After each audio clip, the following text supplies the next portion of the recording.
साथियों नमस्कार, आदाब, सत श्री अकाल, जय भीम, जोहार। मैं डॉक्टर दशरथ हिनोनिया आज की इस परिचर्चा में आपका स्वागत करता हूं। साथियों, आखिरकार हमारे प्रधानमंत्री जी को मणिपुर याद आ ही गया कि भारत के नक्शे में कोई एक मणिपुर राज्य भी है, जहां पर पिछले 2 साल से लगातार लोग हैं वो जल रहे हैं, मर रहे हैं, गांव जलाए जा रहे हैं। और मणिपुर के ऊपर हमारे प्रधानमंत्री जी को जो है वो एक शब्द उनके मुंह से है वो निकलते हुए हमने नहीं देखा। लोग अपेक्षा कर रहे थे कि हमारे प्रधानमंत्री जो इस देश के प्रमुख हैं और उनसे अपेक्षा थी, जनता को अपेक्षा थी, मणिपुर की जनता को अपेक्षा थी कि मोदी जी जलते हुए मणिपुर को बचा लो। वहाँ होने वाली जो हिंसक घटनाएं और 2 समुदाय जिसमें मैतेई और कुकी समुदाय है वो आपस में लड़ रहे थे और एक दूसरे की जान के दुश्मन बने हुए थे, और उनमें ये नफ़रत जिस तरीके से फैली या फैलाई गई और उसके आधार पर जो राजनीतिक गोटियां सेकने का काम किया जा रहा था, उस स्थिति में प्रधानमंत्री से अपेक्षा की जा रही थी। लेकिन प्रधानमंत्री जी नहीं बोले। लेकिन अब आज प्रधानमंत्री का मणिपुर का दौरा है। आज मणिपुर का दौरा करने वाले हैं, दौरा कर रहे हैं। कई विकास योजनाओं को यानी 7,000 करोड़ से के लगभग विकास योजनाओं का शिलान्यास है वो करने जा रहे हैं। क्या प्रधानमंत्री का दायित्व केवल शिलान्यास करना है या देश की जनता के सुख दुख में भागीदार भी बनना है? पिछले 2 साल में मणिपुर में उन लोगों का क्या जिनके घर जला दिए गए, जो विस्थापित हो गए, जो शरणार्थी शिविरों में रहने को मजबूर है, उन बच्चों का क्या दोष है जिनकी शिक्षा दीक्षा है वो पूरी तरह से बर्बाद हो गई। 2 साल से उनकी जो है शिक्षा के ऊपर जो है वो कोई जो है ध्यान नहीं दिया गया, और उनके बीच में 2 समुदायों के बीच में यदि इस प्रकार की जो है आपस में कोई गलतफहमियां हो गई या उनके बीच में वैमनस्य बढ़ गया, तो उसको दूर करने का काम किसका है? क्या केवल वोट लेना और सरकार बनाना और वाही लूटना ही एक प्रधानमंत्री का या सरकार का दायित्व होता है, या देश के जो जनता है या उस राज्य की जनता के दुख दर्द में भागीदार बनना भी है? आम्बेडकर पार्टी ऑफ इंडिया के प्रदेश अध्यक्ष होने के नाते मैं मोदी जी की कड़ी आलोचना करता हूं कि देश जब धूं धूं करके मणिपुर जब जल रहा था तो बिल्कुल चुप्पी लगाए हुए बैठे थे। विपक्ष के द्वारा, बहुत सारे सामाजिक संगठनों के द्वारा बार बार अपील की गई, धरने किए गए, प्रदर्शन किए गए, अपील की गई कि मणिपुर के मामले में हस्तक्षेप किया जाए, राजनीतिक समाधान निकाला जाए। सामाजिक कार्यकर्ता और खिलाड़ी वो भी जो है अपील है वो कर रहे थे, बार बार अपील कर रहे थे। लेकिन हमारे मोदी जी जो है इस मामले में उन्होंने बिल्कुल चुप्पी साध रखी थी और वो बोलने के लिए तैयार नहीं थे। इसी प्रतिक्रिया के रूप में अभी ये भी देखने को मिला है कि मणिपुर में वहाँ पर लगभग 40 से ज़्यादा यानी 43 जो बीजेपी के जो पदाधिकारी हैं, स्थानीय जो लोग हैं बीजेपी से जुड़े हुए हैं, चाहे वो बूथ लेवल के पदाधिकारी हो और चाहे यानी कि एक तरह से जो है वो जिला स्तर के पदाधिकारी हो, उन्होंने प्रधानमंत्री की इसी बेरुखी से नाराज़ होकर और सरकार की इस बेरुखी से नाराज़ होकर उन्होंने इस्तीफ़ा भी दिया है।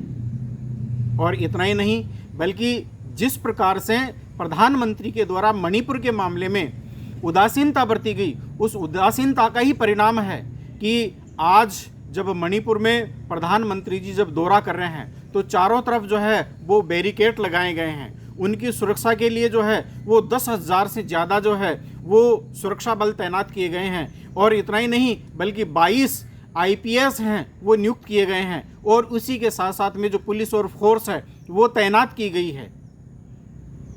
लेकिन उसके बावजूद भी सोशल मीडिया के ऊपर ये जो खबरें आ रही है, जो वीडियो जो देखे गए हैं, उनमें मणिपुर दौरे के दौरान प्रधानमंत्री के शान में जो होर्डिंग्स लगाए गए थे, जो बड़े बड़े जो बैनर लगाए गए थे, सारे जो बैनर हैं वो जनता के द्वारा उखाड़ दिए गए हैं। ये प्रधानमंत्री की इसी बेरुखी का परिणाम है। लेकिन फिर भी चलो, देर आए दुरुस्त आए। जिस रूप में भी अभी प्रधानमंत्री जी जो है दौरा कर रहे हैं, संसद में भी हालांकि इस मुद्दे को उठाया गया था। संसद में जो है मणिपुर के मुद्दे के ऊपर जो है प्रधानमंत्री ने जो है बहस नहीं होने दी। ना ही जो स्पीकर ओम बिरला है उन्होंने इस संदर्भ में जो है वो स्वीकार किया कि संसद में मणिपुर के मामले में किसी प्रकार की बहस हो। तो ये प्रधानमंत्री की जनता के प्रति संवेदनहीनता को प्रकट करता है और इस बात की हम जो है कड़ी निंदा करते हैं।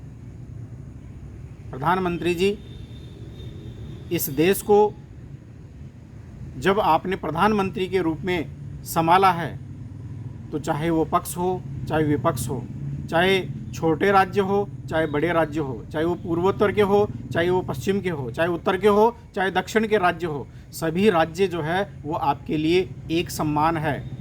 और जब जब भी किसी राज्य में किसी भी प्रकार की कोई यदि आपदा आती है तो उस आपदा में आपको भागीदार होना चाहिए और उनकी समस्याओं का समाधान करना चाहिए। एक तरफ मणिपुर जहां इस प्रकार की घटनाओं की वजह से जल रहा है, हिंसक प्रदर्शनों की वजह से जो है वहां पर लोग मर रहे हैं, हताहत हो रहे हैं, दूसरी ओर पंजाब की स्थिति देखिए।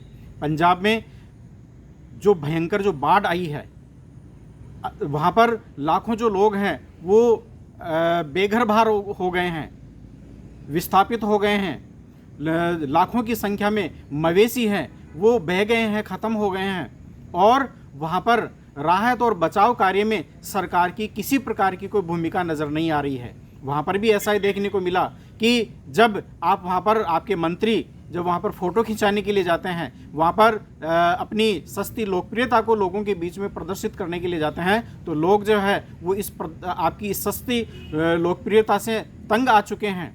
आपकी इस प्रचार जो है तंत्र है वो इससे तंग आ चुके हैं और उन्होंने जो है आपकी नीतियों का खुले रूप में विरोध करना शुरू कर दिया है।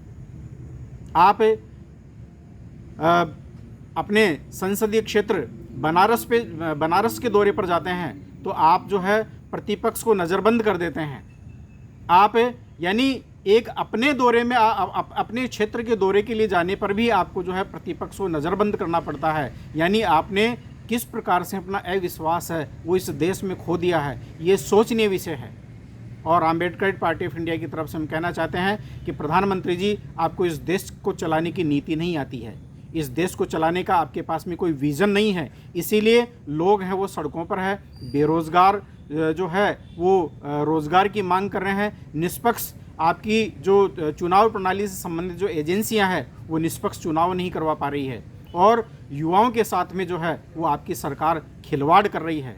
इसका हम कड़ा विरोध करते हैं। साथियों, मैं अपील करना चाहता हूं कि यदि आप संविधान, सत्य, विज्ञान, मानवता, मानवाधिकार और अंतर्राष्ट्रीय कानून और कॉस्मो ह्यूमनिज्म में विश्वास करते हैं तो आप अम्बेडकर पार्टी ऑफ इंडिया को चुनें। आप विश्वास करते हैं ज्ञान, विज्ञान, मानवता में, इक्वलिटी, लिबर्टी, फ्रेटर्निटी, जस्टिस में, तो आप API से जुड़ें और जिस रूप में भी पार्टी को मदद हो सकती है तन मन धन से आप ज़रूर मदद करें। साथ ही साथ यदि हमारे वीडियो से यदि आप सहमत हैं तो इस वीडियो को आप लाइक करें, शेयर करें और हमारे चैनल को सब्सक्राइब करें। बहुत बहुत धन्यवाद।